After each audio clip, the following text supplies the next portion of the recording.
లో ఏదో జరగబోతోంది అనేది. ప్రధానంగా మద్యం స్కామ్‌కు సంబంధించి ఇప్పటికే వైసీపీలో కొంతమంది కీలక నేతలు గాని, అధికారులు గాని, అప్పట్లో పనిచేసిన ఐఏఎస్ అధికారులు గాని, భయభ్రాంతులకు గురవుతున్నారు అని. ఇందులో ధనుంజయ రెడ్డి వీళ్ళు ప్రస్తుతం ముందస్తు బెయిల్ రాలేదు, పరారీలో ఉన్నారు అనేది. ఈ నేపథ్యంలో సిట్ అయితే చాలా సీరియస్‌గా వ్యవహరిస్తుంది.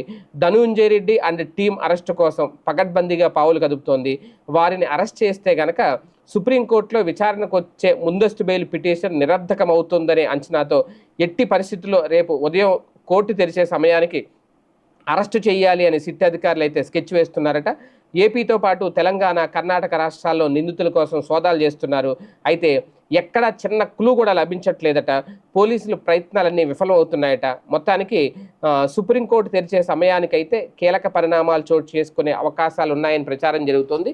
ఎట్టి పరిస్థితుల్లో పోలీసులు చాలా సీరియస్‌గా ఉన్నారట. చాలా సీరియస్‌గా ట్రేస్ చేస్తున్నారు.